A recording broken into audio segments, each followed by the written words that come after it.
Fußball 2000, wir sind beim Frankfurt-Kind und Leute, die Testspiele sind endlich vorbei. Das nächste Spiel wird ein Pflichtspiel sein. Ich glaube aber, dass Marvin Mendel und Christopher Michel Official und ich noch die ein oder andere Baustelle besprechen müssen, auch wenn mir das nicht passt. Ich würde sagen, ich gehe mal rein, gucken, was jetzt abgeht. Fußball 2000, wir sind endlich wieder da. Zurück im schwitzigen Frankfurt, 36 Grad, es wird heiß, aber es wird auch heiß in der Stimmung um die Frankfurter Eintracht. Denn eigentlich habe ich gedacht, Sommer, Sonne, Sonnenschein, wir machen eine relaxte Saisonvorbereitung. Und dann, was passiert? Die Eintracht im Testspiel in Spanien 2:3 verloren und die Journalia, sie kocht, aber auch die sozialen Medien. Und da muss ich dich, lieber Chris, fragen. Was war das? Versuch mir eine Einläuterung, genau, ihr merkt, eine Erläuterung zu finden, was da denn los war. Also erstmal finde ich, fing es an bei der Startelf, die erstmal wieder Interpretationsspielraum geliefert hat. Ist es nur die Dreierkette, Fünferkette, Viererkette, damit ging es los. Ich fand sehr merkwürdig, dass für mich zwei Schlüsselspieler nicht auf dem Aufstellungsbogen aufgetaucht sind. Das war einmal Hugo Ekitike, der Stürmer. Der andere war natürlich auch Hugo Larsson, den ich ganz einfach als ein enorm wichtiges Element finde. Ja, und dann hat sich ja beim Spiel recht schnell auch ergeben. 4. Minute, einfaches Gegentor, das 2:1 ein einfaches Gegentor, das 3:2. Also irgendwie so wie man das so kannte von letztem Jahr. Irgendwie hinten immer mal wieder der individuelle Bock und vorne unfertig in ganz vielen Situationen. Und damit natürlich bei vielen Leuten auch zu Recht die Frage, ist das jetzt der Prozess, der sozusagen vor 12 Monaten angestoßen wurde und jetzt die Weiterentwicklung ist? Oder ist das jetzt nur das Testspiel und man muss noch keine Alarmstufe Rot ausrufen? Alarmstufe Red ausrufen.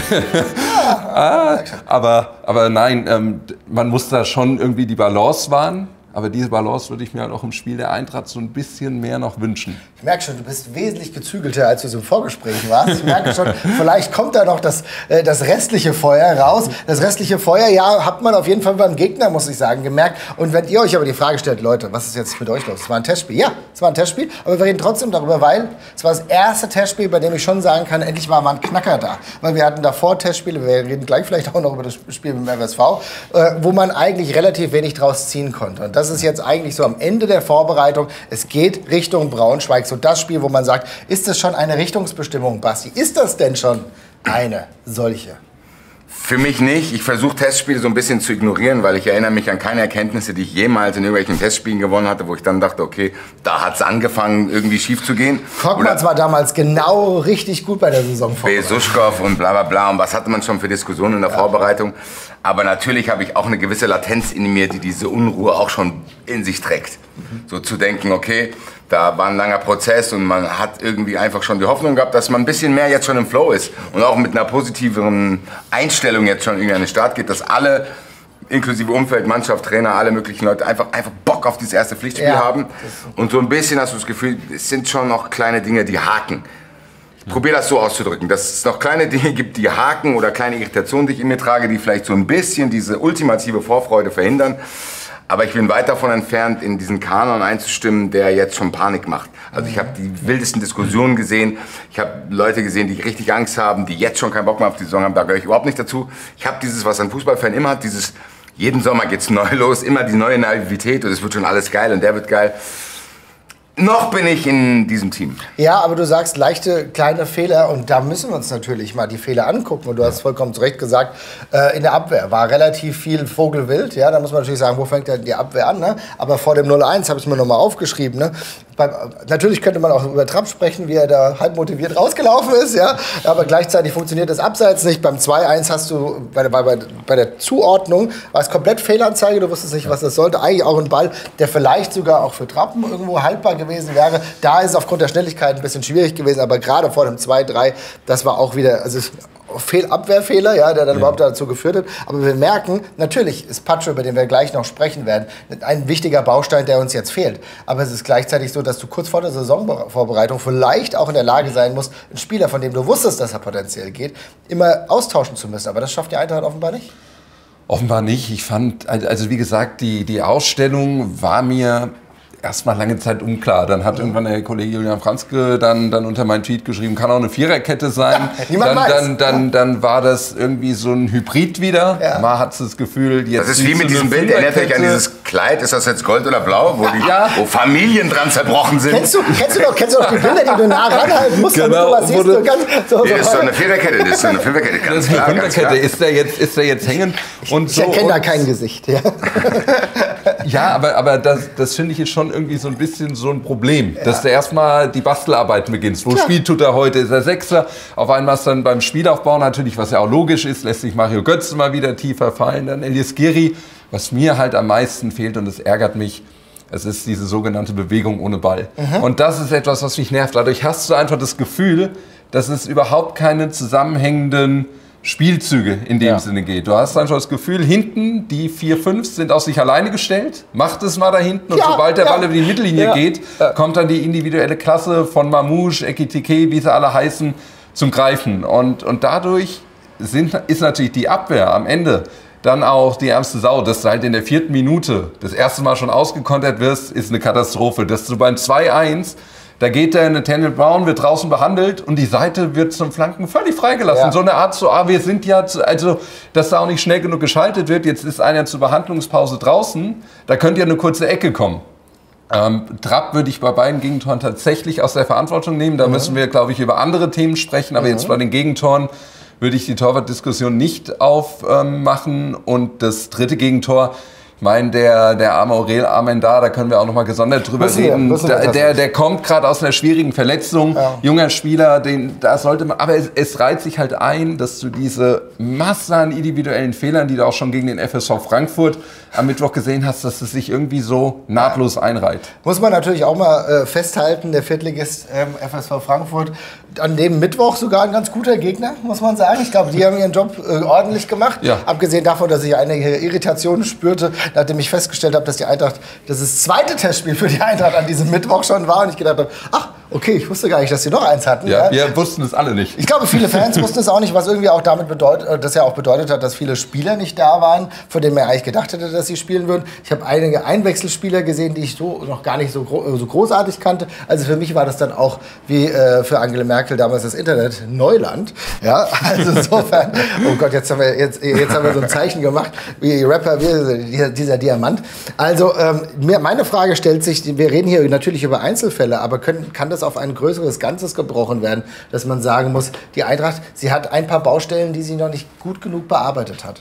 Ja, ich meine, die Folge, die wir am Bahnhof gedreht haben, da hatte ich ja auch schon so ein bisschen die Ängste geäußert, dass wir vielleicht gar nicht so weit sind, wie die Erzählung der Eintracht die ganze Zeit war. Zu sagen, geduldet euch eine Saison, nächstes Jahr knallt's. Ich glaube, das liegt in der Natur der Sache, wenn du wichtige Spieler verlierst, dass sich neue Dinge einspielen müssen. Ich bin da auch noch nicht so alarmiert wie alle, glaube ich. Ich habe irgendwie das Gefühl, vielleicht sind diese Testspiele halt auch einfach Teil eines Gesamtplans, der in irgendeiner Art und Weise dann zum ersten Bundesligaspiel oder zum ersten Pflichtspiel dann aufgehen soll. Ich bleibe jetzt noch dabei. Ich will mich nicht anstecken lassen, weil ich bin auch empfänglich dafür. Weil alles das, was sie sagt, stimmt ja. Das Einzige, was ich machen kann, ich probiere es mittlerweile noch zu ignorieren. Aber wenn du es wegmachst vom Ignorieren hin zum Konstruktiven. Lass mich in Ruhe. Ich will aber, ja, du kannst ja nicht jetzt nur hier in der Sendung sein und mir sagen, dass du es ignorierst, sondern du bist auch dafür eingekauft, dass du wahrscheinlich mal Lösungen präsentierst. Ja, bla bla bla. Wie wär's denn damit? Ich muss die Lösung präsentieren. Ja, dann hat die Eintracht aber ein Problem, wenn ich die Lösung präsentiere. Ich kann nicht die ganze Zeit nur kritisieren, man muss auch mal liefern, Basti.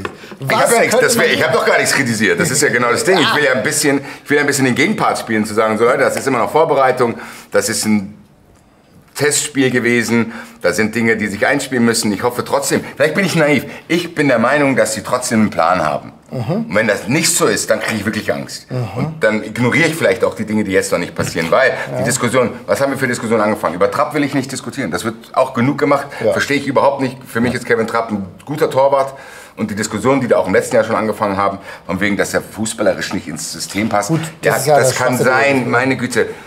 Trotzdem. Und Amenda zum Beispiel, die Amenda-Diskussion ist für mich auch keine Diskussion. Der arme Kerl ist neu, der war verletzt, bla bla, warum soll ich jetzt über ihn diskutieren? Also was sind die Diskussionen, die man führen kann? Die einzige, auf die ich mich einlasse, ist die Systemfrage.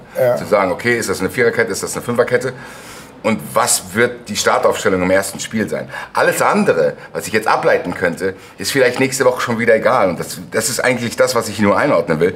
Zu sagen, man muss aufpassen. Und ich bin vorne dabei, wenn es um Diskussionen geht über, keine Ahnung, strukturelle Ausrichtungen, Fehler gemacht wurden, die nach Kaderplanung, das haben wir alles zu Genüge diskutiert. Bin mir nur nicht sicher, ob jetzt schon der Zeitpunkt ist dafür. Okay, aber dann gehe ich da rein. Die Startelf-Diskussion können wir nachher mal behandeln. Das ist vollkommen in Ordnung. Liebe Leute, schreibt ihr doch mal in die Kommentare, welche Problempunkte ihr aktuell so seht. Also mir merkt schon, ich habe keinen Kaffee getrunken heute. Was ist hier los? Ja, um 9:30 Uhr aus dem Bett geklabüstert, schnell hierher gefahren. Gerade noch hier reingeguckt, was ich hier heute Nacht vorbereitet habe, um 2:30 keinen Kaffee gehabt. Es ist schwierig, aber lasst mal einen virtuellen Kaffee da. Und dann können wir auf jeden Fall darüber sprechen. Bei mir Kaffee. Genau, denn du hast zwei Personen angesprochen. Ich finde auch, die Kevin Trapp-Diskussion ist ein bisschen obsolet, weil das er nicht der allerballversierteste Torhüter ist. Das wusste man von Anbeginn der Zeitrechnung. Aber danke, darf ich mal kurz reingehen? Das ist doch genau das. Ja.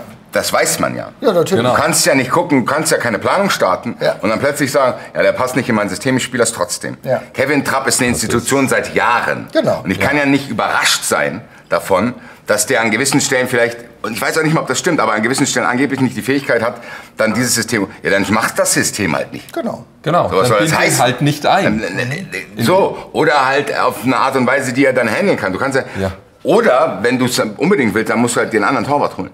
So, aber was sind das für Diskussionen? Also diese Diskussion zu denken, der Kevin, ich finde das alles ablenkende Diskussionen. Sobald du weißt, was du für Material hast, zum großen Teil, dann arbeite bitte damit. Und du arbeitest jetzt auch nicht seit gestern damit. Aber dann das kann ja nicht sein, dass die Diskussion jetzt wieder anfangen. Ja. So, du hast doch Kevin Trapp, der ist seit Jahren hier, das ist eine absolute Legende. Jetzt fangen die Diskussion an. Ja, der passt aber da nicht. Jo, Dicker, das ist aber auch nicht gestern. Der Kevin Trapp ist ja nicht gestern zur Eintracht gekommen und hat gesagt, hi, ich bin Kevin Trapp, grüße euch, ich würde hier gerne mal mitspielen. Und dann stellst du das plötzlich fest. Du weißt seit 2011 bei Eintracht Frankfurt, was Kevin Trapp, oder 2012, was Kevin Trapp bringt und was er nicht bringt. Genau. Und dementsprechend sagt das ist trotzdem noch einer der besten Torhüter der Bundesliga, der mit Sicherheit eine schlechte Phase hat in der letzten Saison. Aber man muss da auch mal aufpassen, dass solche Diskussionen sich nicht verselbstständigen. Genau. Weil im Endeffekt, wenn ich die Diskussion führen will, dann führe ich die nicht auf den Rücken von Kevin Trapp, sondern auf denjenigen, die mit den Materialspielern arbeiten. So, die damit arbeiten und dann scheinbar gewisse Dinge nicht sehen. Ja, so. Ich glaube, das Einzige, was man ansprechen kann, ist natürlich die Frage, inwiefern man perspektivisch plant, dass man überlegt, dass man natürlich irgendwann dann jemanden braucht, der Kevin Trapp perspektivisch ersetzen kann, dass es da natürlich optimal wäre, jemanden ihm zur Seite zu stellen, mit dem er schon arbeiten kann. Und dieses Einarbeiten ist tatsächlich die Optimallösung, die ich immer wieder fokussiere und auch ganz gerne favorisieren würde.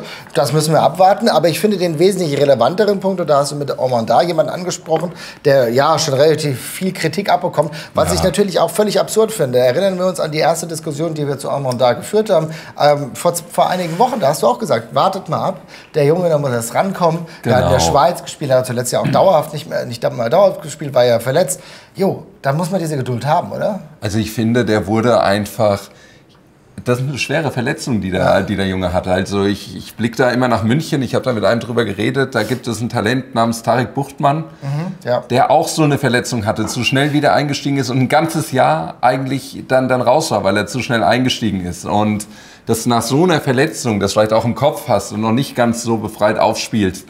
Diese Erkenntnis ist aber eine wichtige und die muss man festhalten. Und das ist gar keine Kritik an Amenda, das weiß er auch selber. Er braucht noch Zeit. Und das ist auch eine wichtige Erkenntnis für die Verantwortlichen, dass ich mit Aurel Amenda jetzt einfach noch nicht als Starter planen kann. Ich finde, das ist schon eine Erkenntnis, die kann man aus diesem Test nehmen.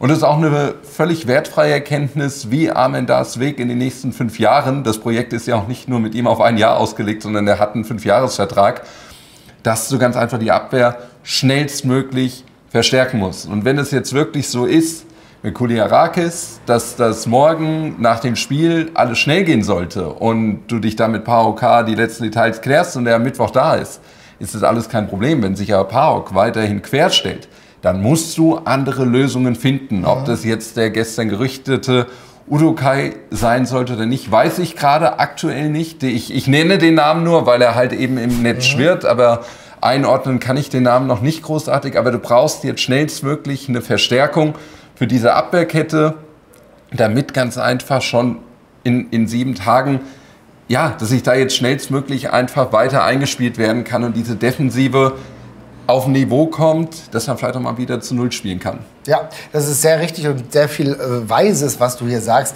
Alter Fußballguru, da merkt man natürlich deine Schaffenskraft schon so lange im Fußballgeschäft, dass du genau weißt, dass ein neuer Fahrensmann für die Innenverteidigung benötigt wird. Halt auch, und das ist der große Grund, weil natürlich, wenn ihr es nicht mitbekommen habt, weil ihr unter dem Stein lebt oder so, kann ja auch sein, Pacho für 40 Millionen weggewechselt ist. Von der Frankfurter Eintracht hin zu Paris Saint-Germain. Paris Saint-Germain mittlerweile einer der besten, wie soll ich sagen, Transaktionspartner der Frankfurter Eintracht. Das klappt ja einigermaßen gut. 40 Millionen erstmal eine ganz gute Summe. Aber es zeigt natürlich, da ist jetzt diese Lücke und die muss gefüllt werden.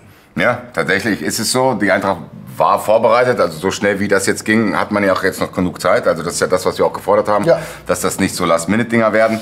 Und wenn die Eintracht das macht, gehe ich davon aus, dass die Eintracht vorbereitet ist. Deswegen versuche ich auch hier ruhig zu bleiben. Ja. Dass wir jetzt immer wieder Spieler haben, die weggehen, ja, daran müssen wir uns als Eintracht-Fans gewöhnen. Dass du bei so einer Summe, glaube ich, nicht Nein sagen kannst, ist klar. Und das ist ja auch das Konzept der Frankfurter Eintracht. Ne? Ich glaube, man darf es nicht vernachlässigen. Du holst einen Spieler, der für schon eine Summe, der ist ja für eine beträchtliche Summe schon hergekommen. Das war schon, das war schon eine respektable Angelegenheit. Hast du es dann aber so vervielfacht, ja, das ist doch herausragend. Und da muss man sagen, es ist auch kein Spieler, von dem ich sage, hier geht das Licht aus, die Eintracht kann nicht weiterspielen. Also das ist ja nicht der Fall. Und damit es wieder Licht werde bei der Eintracht, könnten wir natürlich eine Verpflichtung tätigen. Du hast vollkommen richtig gesagt, der Grieche ist wahrscheinlich derjenige, der am engsten im Korsett der Eintracht schon verbunden ist. Würdest du noch jemanden anderen sehen, bei dem du darüber nachdenken könntest, eventuell noch mal die Innenverteidigung zu verstärken? Denn dass da was passieren muss, ist, glaube ich, unstrittig. Ich hoffe ehrlich gesagt nicht. Weil wenn ich vorhin sage, dass die Eintracht einen Plan hat, dann hoffe ich genau, dass der Plan, den sie hat, auch umgesetzt wird und du eben nicht jetzt in der Woche vor dem ersten Pflichtspiel da wieder irgendwie improvisieren musst. Sondern dass du vielleicht einen klaren Plan hattest mit einem klaren Spielerprofil, den du ja auch schon länger verfolgst. Der ist ja jetzt nicht seit gestern erst aufgetaucht, seit einem halben Jahr. Ja, wo du weißt, okay, da wurden Stärken irgendwie abgeklopft, wo man sagt, okay, das sind genau die Dinge, die wir brauchen, falls Pacho irgendwann mal für das Geld geht, worauf man sich hier vorbereitet. Was ich viel mehr bei dieser Sache beobachte, ist so, dass man da schon eine gewisse Emotionslosigkeit entwickelt hat. Das ist richtig. Weißt du, was ich meine? Ja, auf jeden Fall. Du hast mit Pacho einen richtig geilen Spieler, was der hier für die Grätsche, die er da in Leverkusen ausgepackt hat und bla. Aber mittlerweile denkt man sich, ja, gut, 40 Millionen ist eine geile Summe. Du gewöhnst dich auch plötzlich an die Summen, was auch krass ist, absolut. In was für Sphären die Eintracht da gelangt ist. Ja, jetzt ist Pacho weg, jetzt muss ein neuer kommen. Ja, ich finde diese Emotionslosigkeit irritierend, so, weil die bei mir auch irgendwie erst jetzt gekommen ist. So, früher war es immer so, Ante Rebic hat noch mein Herz gebrochen, bei Moani war man wenigstens noch sauer und bei Pacho ist es ja gut, Cash. Das finde ich auch krass bei Pacho tatsächlich, dass man bei ihm das Gefühl hat, obwohl der so ein Qualitätsset mitgebracht hat, dass jeder irgendwie so sagt, ja, aber da kommst du halt nicht dran vorbei, dass du jetzt für Pacho, der ein krasses Bundesliga-Jahr hast, kriegt die Eintracht ungefähr 5 bis 10 Millionen Euro weniger als die Bayern für einen De Ligt, der schon eine riesen internationale Vita mit sich trägt. Oder wenn du auch siehst, was die Eintracht auch einfach nicht hat, mehr sind Ausstiegsklauseln bei solchen Spielern. Ja, Hoffenheim verliert jetzt seinen Spieler für 30 Millionen, Stuttgart hat seine Achse verloren, zusammengerechnet gefühlt für den Preis, den die Eintracht inzwischen für Pacho absahnt. Aber trotzdem muss man damit natürlich auch aufpassen, diesen Abgang, das hast du letzte Woche ja auch gesagt in der Sendung, nicht zu unterschätzen. Ja. Also du verlierst jetzt halt, klar, du kriegst 40 Millionen.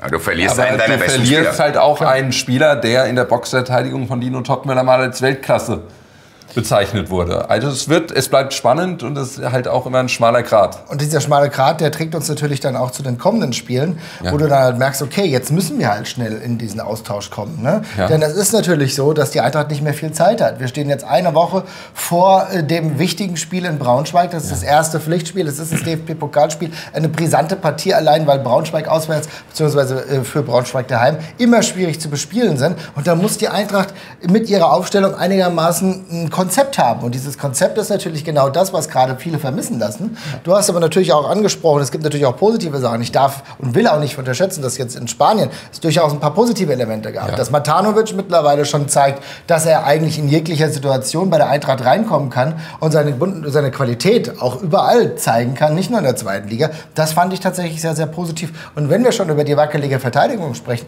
dann müssen wir auch über Collins sprechen, der für mich einer derjenigen ist, bei denen ich sage, wow, Da ist schon echt viel dabei. Wir wissen das aus der letzten Saison, als er mal reinkam. Aber dass er das konservieren kann, dass er da aber auch eine gewisse Stabilität zeigt, die ist für mich cool. Und die führt auch dazu, dass er vielleicht jetzt gar nicht verlieren wird, sondern dass er vielleicht sogar schon früher mehr Bundesligaspiele macht, als man es hätte denken können. Ne? Ja, finde ich auf jeden Fall auch eine positive Geschichte in dem Sinne, dass man halt auch das Gefühl hat, okay, da ist dann vielleicht ein bisschen mehr Breite halt einfach da, als in der letzten Saison, wo du das Gefühl hattest, dass es an gewissen Stellen, gerade im Sturm und in der Abwehr, auf Kante genäht, so, wenn da irgendwie ein wichtiger Akteur wegbricht. Jetzt hast du vielleicht mit Collins jemanden, der mal so, keine Ahnung, eine Verletzung überbrücken kann mit 3, 4 Spielen am Stück, wo du nicht Angst haben musst. Und ich bin ganz klar dafür, ihn zu behalten, weil man dann halt einfach eine Option mehr hat. Du hast dann einfach genug Innenverteidiger, weil, wir haben es ja auch gemerkt, man war sich nicht sicher, dass das Viererkette, Fünferkette spielt mit 3 Innenverteidigern, wer spielt wo, dass du einfach die Möglichkeit hast. Und dass er derjenige ist, der diese Lücke jetzt füllt, ist doch geil. Ja. Das ist doch geil, das ist ein junger Spieler, das war ein Gamble, 1 Million Euro hast du bezahlt, da musst du es halt mal ausprobieren. Dann hast du eigentlich die ganze Zeit gedacht, oh, wer weiß, ob das klappt. Und jetzt eine Überraschung tatsächlich. Also ich glaube nicht, dass viele Leute den in ihrem Kaderzettel am Anfang der Saison hatten, zu sagen, okay, der wird wahrscheinlich auf dem Kader stehen, aber jetzt sieht es so aus, als hätte der Topmörder überzeugt. Aber auch hier muss ich einen kleinen Stern dazu machen. Marvin, du hast es vorhin gesagt. Man redet halt auch gerade in der Vorbereitung auch über Spieler, wo du dann im Laufe der Saison gar nicht mehr drüber sprichst. Leider drüber sprechen. Wir wissen es nicht. So. Max Besuschkow. Es ist so mittlerweile, der fällt einem immer als erstes Ja, ein. total. Ich würde aber ganz kurz bei Collins halt mit einer Sache einhaken. Er war halt ja auch jetzt schon ein Jahr da. Er hat die Eintracht jetzt auch schon ein Jahr durchlaufen. Er hat ja auch letztes Jahr, wie du sagst, ein Startelfspiel, eine Einwechslung gehabt. Also das ist jetzt nicht so diese Vorbereitungsüberraschung aller Besuschkow oder so, sondern das ist irgendwie so gefühlt auch der nächste Entwicklungsschritt, den du von so einem Spieler dann auch erwarten musst. Aber das ist doch geil, dass er aber das ist ja auch eine gute Sache. Es ist doch geil, dass er sich auf das Niveau bringt, wo die Verantwortlichen ihm vertrauen. Wo sie sagen, dass man könnte das seriös in Betracht ziehen, zu sagen, ja gut, wenn es jetzt irgendwie noch nicht klappt mit den neuen Spielern, dann bist du derjenige, der in Braunschweig spielt. Und wir vertrauen dir. Alleine das, ich hoffe, dass das Vertrauen ist und keine Verzweiflung, aber das ist doch super. Ja. Ich glaube, das ist tatsächlich mehr Vertrauen, als man denkt, auch weil Collins sich so gut eingefühlt hat. Und der ist auch schnell. Pace, pace, pace. Der ist schnell und der ist aber auch ein Tier, ist trotzdem auch ein Tier. Eine gute Größe. Auf jeden Fall. Der bringt eigentlich alles mit. Und ich meine, es hat ja auch einen Hintergrund, warum er vom BVB damals zur Eintracht gekommen ist. Ja. Weil er schon das Potenzial gesehen hat, auch bei uns mehr zu spielen. Und ich glaube, dass da ist was möglich. Also meine Hoffnungen sind wirklich bei ihm. Und ich kann mir ruhig gut vorstellen, dass das funktioniert. Aber ihr habt natürlich über Transfers und Leihen immer noch gesprochen. Liebe Leute, für euch ganz klar, wenn was auf dem Transfermarkt passiert, dann ist der WhatsApp-Kanal von Fußball 2000 eure Informationsquelle, liebe Leute, kann ich euch sagen, weil eigentlich fast nirgendwo wird es schneller berichtet als dort. Also insofern, auf jeden Fall, es geht schon sehr, sehr schnell. So schnell wie Mamouche auf dem Bein. Abonniert das mal auf jeden Fall. Und dann kommen wir nämlich wieder dazu zurück und zu sagen, okay, aber der wechselt nicht. Collins bleibt und vielleicht sogar in der Startaufstellung. Aber wenn wir über Startaufstellung sprechen, müssen wir natürlich auch mal dazu kommen, wie sieht es denn gegen Braunschweig aus? Und da mache ich natürlich immer, generös wie ich bin, den Anfang und sage, Kevin Trapp in der Innenverteidigung. Im Tor. Kevin Trapp, es strahlt Sicherheit aus. Und Marvin auf die Linksverteidiger. Genau, aber Linksverteidiger, finde ich, wird schon total spannend. Erstmal die erste Frage, die wir klären müssen, welches System spielt er? Also für mich wäre es jetzt erstmal eine Viererkette. Für mich wäre es jetzt erstmal eine Viererkette. Ich würde eine Viererkette probieren. Wie ist es bei dir?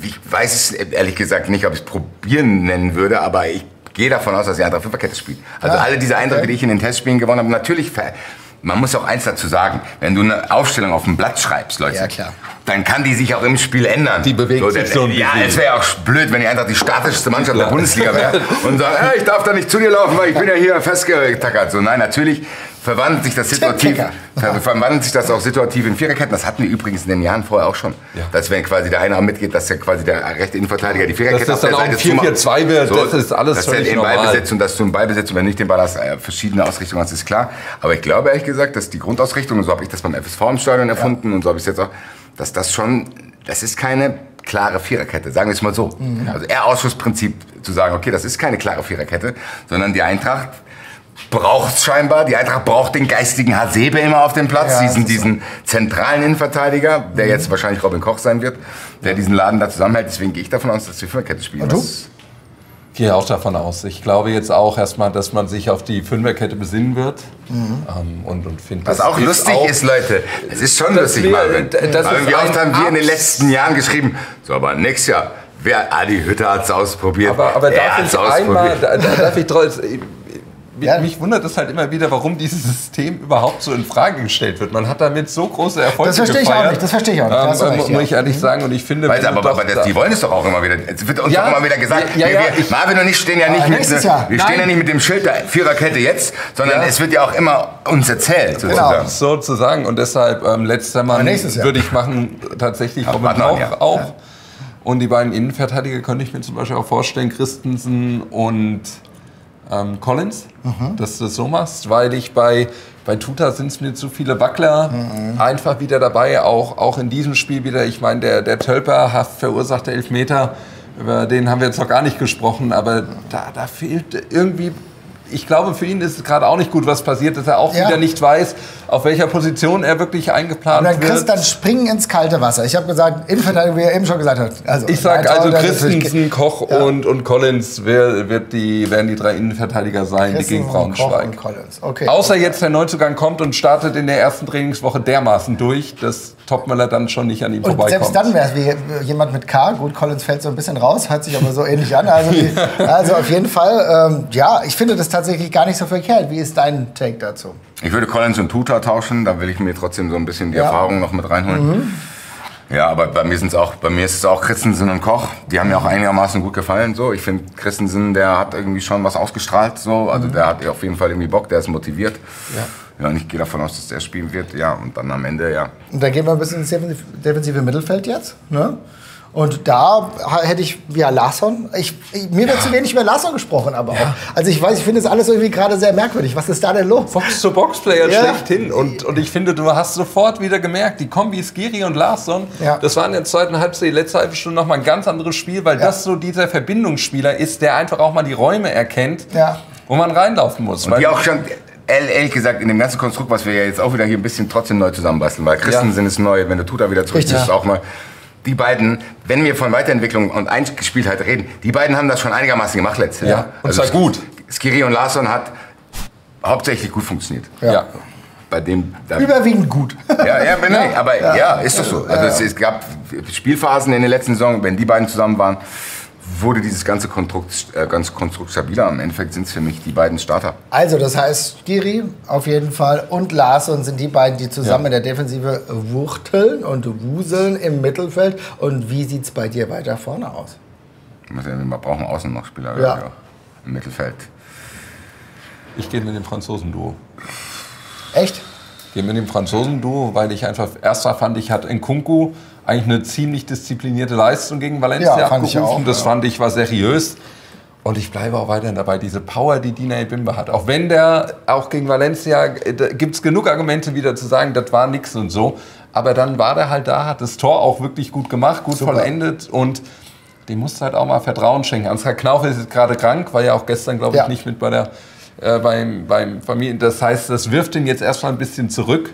Und deshalb würde ich auf die Franzosen-Power setzen, weil du bei Nathaniel Brown in meinen Augen einfach auch noch siehst, da ist schon was da, aber das braucht auch noch Zeit. Der muss an seinen defensiven Defiziten noch ein bisschen arbeiten. Ich finde es total gut. Nathaniel Brown ist trotzdem für mich einer der Spieler, Player to watch, würde man sagen. Total. Ich fand es schon, also du hast beim FSV gemerkt, da ist da schon Power dahinter, der will. Ja. Und der ist ja auch sehr bemüht gewesen, hat ja auch sein Tor dann auch gegönnt am Ende. Das ist jemand, der wird uns auf jeden Fall noch viel Spaß machen. Mhm. Aber auf jeden Fall kann ich nachvollziehen, dass du das jetzt erstmal so regelst. Und ich glaube, Nkunku ist auch eine super Sache.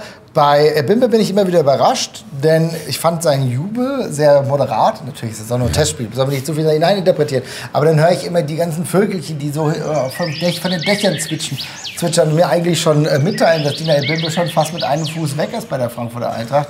Aber irgendwie scheint es kein Angebot zu geben, dass es sich so konkretisiert. Und da du ja eben vollkommen zu Recht festgestellt hast, dass der Knauf, der gute Knauf, noch krank war und leider noch gar nicht spielen kann oder wahrscheinlich dann ein bisschen Rückstand hat, dann komme ich auch nicht mit meinem Knaufhammer und sage, der muss aber spielen. Also insofern würde ich da tatsächlich mitgehen. Wie ist das bei dir? Ja, ich bin auch. Nkunku ist für mich derjenige, der sich dieses Jahr festspielen muss. Mhm. So, wir brauchen ein Gerüst und da muss Nkunku jetzt reinwachsen, auch wenn das Wackler auf seinem Weg mit sich tragen wird. Aber rechts wäre ich eigentlich bei Knauf, aber ihr habt das Argument schon genannt. Wenn er krank ist, was soll ich jetzt machen? Ich kann ihn nicht anrufen und sagen, ja, er muss trotzdem spielen. Weil dann sollte es auch gegen Braunschweig trotzdem noch ausreichen. Für mich ist eigentlich Knauf der Starter auf der rechten Seite, wenn wir Fünferkette spielen, aber ich ich habe auch keine Bauchschmerzen, wenn Ebimbe das ist, weil der bringt halt auch Qualitäten mit, die wir auch schon kennen. Und ich gespannt bin, ob wir sie nächste Saison noch sehen. Für mich ist Ebimbe ein Riesenfragezeichen, ehrlich gesagt. Ebimbe ist ein Riesenfragezeichen in dem Sinne, A, man hat die ganze Zeit keine klare Position für ihn gefunden. Und B, kamen jetzt noch diese Wechselgerüchte dazu, dass man vielleicht dieses Experiment beendet. In dem Sinne, dass man ihm keine Stabilität zutraut. So. Weil er hat, ganz ehrlich, der hat immer gezeigt, was er kann. Er ist einer der explosivsten Spieler, die Eintracht je hatte. Ja. Aber er ist auch einer der phlegmatischsten Spieler, wenn er keinen Bock hat. Also Ebimbe ist in Topform einer der wahnsinnig geilsten Spieler, die mir richtig Freude machen auf dem Platz. Das ist wirklich so einer der Anzugspieler. Das hört sich total absurd an. Aber wenn ich den sehe, wenn er in Topform ist, dann bin ich sofort in diesem Spiel. Dann habe ich richtig Bock der hat auch Wucht. Der verleiht einem selber als Fan auch mal eine richtige... ohne Scheiß, dann kann ich auch noch mal 90 Minuten stehen. Ja, der hat so ein bisschen dieses Dreckige, dieses Rotzige so auf dem Feld. Da hol ich mir noch ein Bierchen mehr. Und du hast irgendwie immer so das Gefühl, der schöpft immer nur so 70-80% der Power aus, die in ihm so drin ist. Was in dem schlummert, wenn der mal antritt, das ist schon eine Urgewalt. So, ich habe immer das Gefühl, so nach dem Motto, nee, also 100% brauche ich bei euch hier nicht geben. Das ist halt ein großes Problem.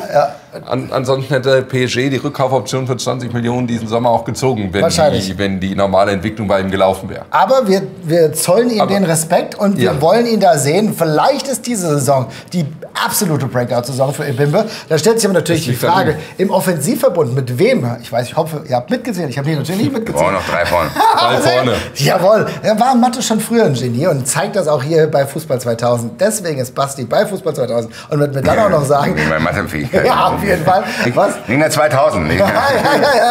Wen nimmst du rein? Götze? Nee, tatsächlich nicht. Oh, der Götze-Hammer. Nee, also bei mir sind es tatsächlich Uzun, Mamouche und Ekitike, die bei mir vorne spielen. Ja, also vielleicht habe ich ihn bei Uzun noch ein bisschen blenden lassen, weil ich den irgendwie beobachtet habe beim FSV-Spielen, war es schon geil. Kicker. Macht Spaß, ja. Das ist so ein Baller. Wir haben aber auch noch Chelby. Ich habe mit niemandem Bauchschmerzen, aber für mich ist ganz klar, das Ausrufezeichen ist Etikette, der Stürmer Nummer 1 ist. Ja. Auch wenn da jetzt probiert wird, kommunikativ vielleicht das so ein bisschen aufzuweichen. Für mich ist er der ganz klare Stürmer Nummer 1. Wenn ich natürlich froh bin, dass Matanovic da ist. Ja, und dahinter hast du Mamouche auf der Halbposition und dann könnt ihr euch noch einen auf der anderen Halbposition aussuchen, weil das ist auch schon geil, dass wir da Möglichkeiten haben. Also ich finde, Mamouche und Ekitike sind auf jeden Fall gesetzt. Genau. Das sehe ich genauso. Da gibt's gar nichts. Und natürlich sprichst du mit JB auch einen Spieler an, bei dem man natürlich in der zweiten Saison, die erste Saison war schon gut, das muss man auch mal sagen. Ne? Es gibt immer viel Kritik, gibt immer schon viele Leute, die sagen, da hätte es noch besser laufen können. Aber für die erste Saison ist das Reinkommen in der Bundesliga schon Chapeau, sage ich mal. Ich ziehe meinen virtuellen Hut oder vielleicht nein, keine Angst, sonst gibt es Stress. Aber wen würdest du nehmen? Schwierig. Also für mich zählt nur, wie du sagst, Ekitike. Richtig, muss spielen und da finde ich auch die Diskussion lächerlich. Aber da gehen wir doch, warte mal, da bin ich jetzt unfair und gehe jetzt die Diskussion, weil ich finde, dass es überhaupt diese Diskussion gibt, richtig nervig. Geht mir völlig auf den Sack. Genau. Was soll denn diese Scheiße? Müssen wir denn jetzt anfangen, wir müssen auch Fixpunkte haben und ich glaube, Fans brauchen Fixpunkte auch. Und Ekitike muss ein Fixpunkt sein. Labert doch nicht. Oh, der ist gerade aber der besser, der ist mit dem linken Fuß besser aufgestanden, der hat heute Heilwasser getrunken. Halt doch mal die Klappe. Was soll das denn? Einfach Mamouche, einfach Ekitike und aus. Und der dritte. Da bin ich dann offen. Ich persönlich würde es trotzdem mit Mario Götze machen, weil ich ihn erstens nicht auf der Doppel-6 sehe. Das ist mir einfach zu statisch mit Skiri und Götze auf der Doppel-6. Das ist mir dann zu defensiv. Da gehört Hugo Larsson hin. Aber auf die Zehnerposition, gerade in so einem Pokalspiel, nochmal als erfahrene Stütze auch mit vorne drin. Ja. Da würde ich Mario Götze einfach sehen. Das ist nur dein Call für dieses Spiel. Ist jetzt erst, ich denke jetzt nur an das Spiel gegen Braunschweig. Ja, gut. Was dann aber das nächste Spiel ist immer das Schwerste. Ja, genau. Nein, weil eine endgültige Stammelf hier zusammenzusetzen, das ist für mich persönlich noch zu früh. Aber in dem Spiel würde ich deshalb auch... Das ist ehrlich gesagt schade. Ja. Das ist schade. Ich hätte einfach gerne Testspiele gehabt, wo in beiden letzten Testspielen klar ist, das ist die Startelf, natürlich kann er krank sein, das ist die Startelf gegen Braunschweig, das ist unsere Startelf, die ist eingespielt, das ist unsere Achse, das ist unser und das haben wir alles nicht. Nee, das ist leider der Fall. Mann! Insofern würde ich mich, weil du ja sagst, es geht nur um das eine Spiel, ne? Und natürlich würde ich JB auf jeden Fall gerne sehen, aber der könnte ja tatsächlich dann im Laufe des Konstrukts eines Spiels so reinkommt. Wie kompliziert kann man sich eigentlich ausdrücken, nur wenn man das eigentliche Wort vergessen hat. Dann würde ich auf jeden Fall sagen, lasst uns Götze nehmen, weil ich fand das Argument, was du gebracht hast, ne, gegen Braunschweig, die dann vielleicht auch in Ehrfurcht erstarren, wenn der WM-Mario da wieder antanzt. Ich glaube, dann sollte das die Nummer sein, mit der wir gehen. Wie siehst du das? Ich schließe mich euch natürlich an. Ich hatte den jetzt nicht in meiner ersten Aufstellung, aber Mario Götze. Ja. Das ist immer noch geiles Mario Götze bei Eintracht ist. Und ganz ehrlich, wenn wir uns die Aufstellung jetzt trotzdem mal vor Augen führen, ich habe trotzdem Bock, Alter. Weil das ist im Endeffekt bei allen Diskussionen, das ist eine geile Truppe. Ja. Mamouche, Götze, Etike, Alter. Was ist denn das für ein Offensivdreieck? So, aber die doch haben super. Nicht viele in der Skiri, Bundesliga. Larsson, wenn die funktionieren, ist auch geil. Nkunku ist schnell. Also, wenn die alle auf ihren Peaks, ist das eine Brettmannschaft. Das ist genau der Punkt. Das ist eine Brettermannschaft. Basti, du hast recht, aber dafür muss endlich was passieren. Und zwar, es muss zusammenwachsen. Weil was wir beim FSV gesehen haben, was wir auch jetzt beim Spiel in Spanien gesehen haben, waren tatsächlich Fragmente, die funktioniert haben, aber das große Gesamte noch nicht. Und natürlich sind wir noch in der Saisonvorbereitung, aber wenn ich sehe, die Einzelaktionen beim FSV waren auch total gut, aber was dann noch teilweise für Ballverluste da waren, natürlich war der FSV motiviert. Und natürlich waren da auch Spieler, die sich vielleicht zeigen wollten. Aber das muss im Konstrukt besser funktionieren. Und das wird in den nächsten Wochen die riesige Aufgabe sein. Und liebe Leute, ihr schreibt mal in die Kommentare, wie eure Aufstellung aussieht, zumindest für das Spiel gegen Braunschweig, weil wir wissen alle, es dauert noch ein Weilchen, bis das Transferfenster geschlossen ist. Wir haben übrigens am letzten Tag ein Late-Night-Transferfenster, Red Line Day. Das geht wahrscheinlich bis 20:30 Uhr. Wir lassen euch da nicht allein. Wir sind vielleicht ein bisschen angetrunken, weil der HR sein Sommerfest macht. Ja, keine Angst, müssen wir selber auch alles selber zahlen mittlerweile. Für die ÖR-Kritiker können wir jetzt sagen, und Kritikerinnen, jetzt habe ich auch noch gegendert, meine Güte. Also das auf jeden Fall, wir alle selber zahlen müssen. Vielleicht gibt es eine Pizza da noch, damit es uns einigermaßen gut geht, damit wir den Stream bestreiten. Und dann haben wir ganz viel Spaß und schauen, welchen tollen Spieler die Eintracht noch geholt hat. Also 30.08. Tragt euch rot ein, aber jetzt erstmal das Spiel gegen Braunschweig. So, liebe Leute, 30 Minuten Spannung, Spiel und Spaß sind vorbei mit Fußball 2000. Aber es geht immer weiter. Ihr seht hier, anfassen, anprobieren, verlieben. Das sind die Mottis. Mottis? Sagt man Mottis? Naja, vielleicht sagt man so Mottos, keine Ahnung. Geht auf jeden Fall hier drauf und klickt euch eine Folge rein, was wir in der letzten Zeit so gemacht haben. Unter anderem, keine Ahnung, man könnte mal gucken, was das wunderbare Quiz mit Fußball 2000 so gemacht hat. Das ist doch eine gute Wahl. Klickt euch rein und verliebt euch in Fußball 2000.